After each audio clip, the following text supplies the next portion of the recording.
win over Clare. Kilkenny ran out 7-point winners over Cork, and Limerick edged out Wexford on Sunday. In 1B, Dublin, Galway and Waterford all recorded comfortable wins at home, Offaly on the receiving end of a 27-point defeat. So we have a full roundup of fixtures coming up this weekend. Limerick go head-to-head with Tipperary on Saturday. Clare face Kilkenny on Sunday, and Cork and Wexford both look for their first win also on Sunday. And in 1B, Carlow face Galway, Laois host Waterford, and Dublin are in Tullamore to take on Offaly. All those games throw in on Sunday. And don't forget, you can watch the All-Ireland winners Limerick in their first home game of the campaign against Tipperary in the Gaelic grounds live on Air Sport 2 from 6:30 on Saturday. So now, welcoming back to studio, we have Seamus. You had a cup of coffee, you're okay? I was listening attentively to Kieran. I do believe Kieran's gone off because he wasn't happy with how his hair was, so he's gonna come back later on the show. So let's get straight into it, because there is mouth-watering clashes coming up. I mean, we have to go first, of course. I mean, let's talk briefly. I mean, Liam Sheedy now, for example, first great win with Tipperary, setting them up nicely, but I mean, this is the clash that everyone's talking about. It's a mouth-watering clash against All-Ireland champions Limerick. Yeah, Liam Sheedy wasn't shy about it at the start of the year. When he came in, he was like, listen, we're going to get momentum, we're going to get the Tipperary public behind us, and we're going to drive on. So Munster League, they actually took it far more serious than they've ever taken it. Got to a final, and it was interesting to hear Paddy Maher talk about it after the game, that they were a bit sour after their performance against Clare in that Munster League final in Limerick, and they came out with a bit more aggression. Absolutely. Saw it in the first half.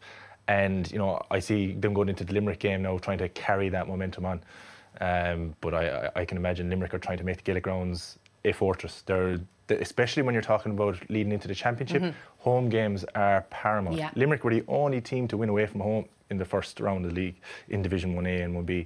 So it tells you how hard it is to actually win away. And Wexford Park is horrendously difficult. It feels like there's a gale blowing every day. It's like Salt Hill in Galway. There's always a breeze blowing in Wexford. So it was a very impressive win for Limerick because, you know, the Munster League blooded an awful lot of players, kind of getting into training, serious training really only at the beginning of January. So, you know, good result under their belt, and this game is going to be fairly interesting. And I suppose there was a lot of questions asked of Tipperary's full backline, but I mean, did you think that they answered those questions against Clare? Yeah, well, I think it's fair to ask the questions. I suppose from last year's league final to 4 championship games last year, the full backline conceded 330 from play. 65% of the ball that came in on top of them they lost. But yeah, I think it's very harsh to kind of be looking at this as a full back problem solely. If you look back when they played Limerick last year, it was actually the corner forwards who did most of the damage. So, but yeah, the full back line have been struggling, and then Pádraig Maher went back and he was man of the match. Well, he was wearing number 3 in his back. That's about as far as they went. Yeah, well, that's the thing. Exactly. They conceded 111, but then we have to ask: is that solution solved, or is this just, you know, Clare completely played into their hands by playing a sweeper, which allowed Pádraig Maher to play as a sweeper? So is that again, is that problem solved, or? Listen, I think it's fairly frustrating when people start focusing on the full back line for hemorrhaging scores, when, you know, the support and structure around it has to be looked at. So what we saw actually on Saturday night was Ronan Maher playing centre back, playing very, very well. Got on a nice few balls, didn't light it up, but he was very in the right place at the right time. Sat back in the 45 and protected the full back line by and large. Now Paddy was left free. Clare decided to pull a man out and leave Paddy free. I don't know why they decided. What was your thoughts on that? Because it happened the whole way through. My thought straight away was like, so Clare are going to do that. Clare are going to pull out a man around the middle of the field, you know. But if you're going to do that, you choose who you leave free at the back. Exactly. You don't leave Paddy Maher free in the full back line. You choose you pick your poison. You take Donaghy or you take Barrett. But you don't leave Paddy Maher free. Will Limerick do the same? Well, Limerick won't pull out men. Limerick rely on movement in the forwards. You know, you'll play full back against Seamus Flanagan. Well, no, you mightn't play full back against Seamus Flanagan this weekend because of the red card. But whoever's in that full forward position for Limerick is going to be relying heavily on movement and space created by the half forwards outside him. So it'll be a completely different test if Paddy's there at the weekend, which I presume Liam considers him his solution for number 3. you're going to have a very different challenge against Limerick. Yeah. Well, I think you're both comfortable enough now in your seats for me to ask you, who do you think is going to win this game? Because everybody's talking about them. Both teams have merit and they're good enough to win it. But predict it. Who do you think is going to come out with the victory? Yeah, I'm looking at you first. we know what your answer's going to be. Yeah, I think Tipperary off of the momentum. The big thing, like momentum went completely against Tipperary last year. They couldn't get anything going for them, especially in the Munster Championship. And when you can't buy a win, it just becomes very difficult. And that they'll have taken an awful lot from last week, and they're starting to find a bit of continuity. Like up top, Jake Morris and Callan seem to work well together. Their full back line, whether we know whether this is going to be the solution or not, or if not, they're definitely going to have taken confidence from a game where they're not completely leaking scores for fun. So for me, I think Tipperary are going to come in with more hunger as well. I think very close, of course, and Limerick can be massively physical, and they're going to win a lot of the exchanges. But yeah, I think Tipperary are going to. Yeah, no. I don't know. It'd be interesting because I think Limerick could be the type of team that they want to prove that last year wasn't a flash in the pan either. But I think this is going to be one of the games that we're going to actually see a lot this year, right? We've got two teams who are actually very good, and there might actually just be a call or a ball hitting the post. Hopefully not a card. Like Clare against Galway last year, ball hitting the post, and that decided a game. Do you know what I mean? So we're looking at the same, I think, again for Saturday. Tipperary are gung-ho. They've got great momentum behind them. Fine, fantastic. But like I'm convinced that Liam Sheedy has a bigger picture in mind here. They've gotten to the league final twice. Yeah. And had their season completely fall to pieces after losing the league final. True. So I think there's a bigger picture at play here. Yes, they're going to come to Limerick motivated. They're going to want to win a game, but I don't see this being the be-all and end-all for them. I think Thurles was a bigger deal for them because it was home territory. I don't see Limerick being shifted at home this early in the league. Well, time will tell. Let's move on now to Clare Kilkenny. I mean, when Kilkenny played Cork, even though Cork, it was said that we're off the pace, it still took Kilkenny quite like an amount of time to get ahead. Like, I mean, it was 21 minutes, I think, until they actually went ahead. So do you think that they're going to have to start faster and better now against Clare? Yeah, they're going to have to start stronger. I think that Kilkenny in that game, they showed a lot of their old attributes in terms of, I think they hit the ground they were on top of. They were winning all of the 50-50 battles, the dogged ball. But they did it differently. They brought Geary back, and for me that was just very interesting. He hasn't really kicked on since All-Star, but I just thought that he's got massive fitness levels, and he's a very clever player on the ball, and he just looked perfect in that role. So for me, just to see how that's going to develop over the next few rounds, and especially this weekend, it's going to be very interesting. I was actually surprised. So if you look at the Kilkenny team, they're playing obviously without Ballyhale, the contingent. Richie Hogan wasn't in the panel. A lot of big names missing. So, I was actually surprised with the team that they put out that Cork didn't actually put more pressure on them. I know it was in Nolan Park, but I was actually still quite surprised. Looking through the Cork team, between the two 45s, half back line, midfield and half forward line, it was actually a good number of changes. And Clare would probably be like, I mean, again, they'll be wanting to bounce back from that last. So Kilkenny have a different prospect. I think that Cork team that they faced was there was too many changes around the middle of the field, and not enough experience for me around there. Clare will build on, because like they've had a nice Munster league. Ennis is a particularly difficult place to go, and Kilkenny know that from previous leagues. So I expect Clare to, I suppose, like Guilfoyle, I thought was excellent the last day. Very, very He gave Barrett an awful lot of trouble. 6'6", and you're looking at, is what he is. and you're looking, and like even he won the penalty off him. He got a point from play, and I know Paddy Maher had a great game, but Guilfoyle actually gave an awful lot of trouble in there. And in the second half, when I thought there was going to be a lot of hay made off of direct ball with the wind into Conlon and to Guilfoyle, the wind was completely taken out of the sails. They were down to 14 men, and they were actually ended up on the back foot very quickly. Against Kilkenny are actually going to have to defend against Guilfoyle and the Conlon threat fairly vigilantly. Clare won't have, well, they might have. Tony Kelly, his appeal is tomorrow night. The middle of the field will be interesting to see because Kilkenny dominated that the last day. I'm delighted to see Geary back playing well. That cruciate injury kind of knocked him back when he was actually on a real upward trajectory. So his performance last day will be really encouraging to Kilkenny with the absence of Richie in those. So Cusack Park's going to be a fairly loud place again, and I'd say Clare are going to be difficult to beat. and just moving on to the last fixture, Cork-Wexford, both of them itching to get, you know, the points on the board now, having incurred a loss each. How do you think that's going to go? Yeah, well, I think Wexford was a lot more promising. Wexford were doing very well up until the sending off. I think it really didn't suit them.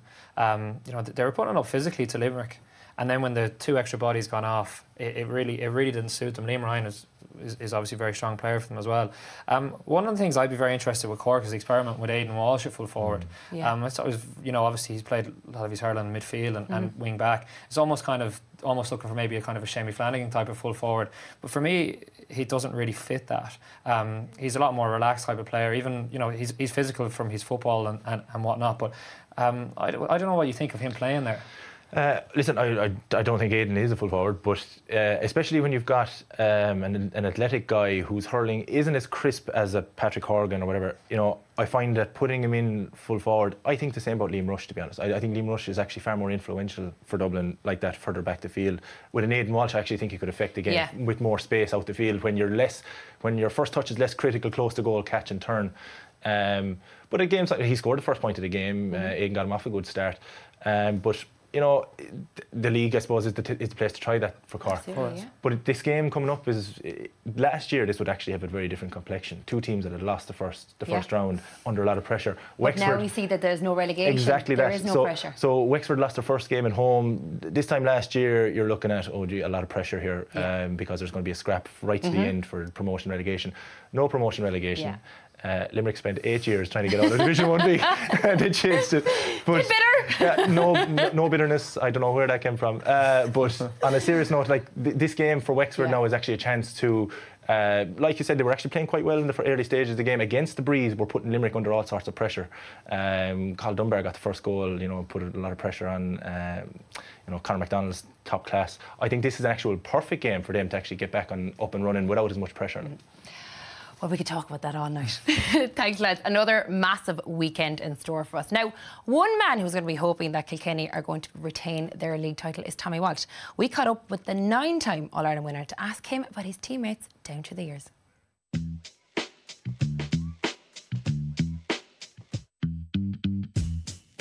The best singer would probably be John Tennyson. He used to sing The Gambler.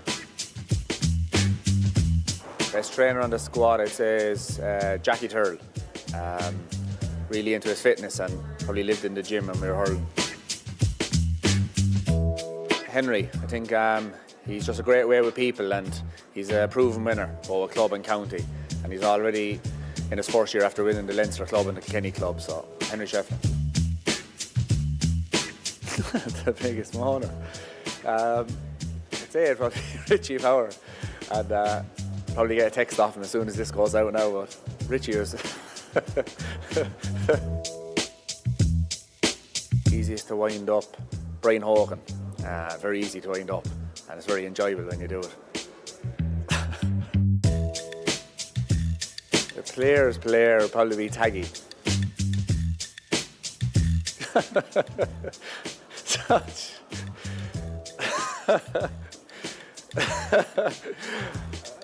I'll have to pass on that, I'm afraid, sorry. Say Henry again.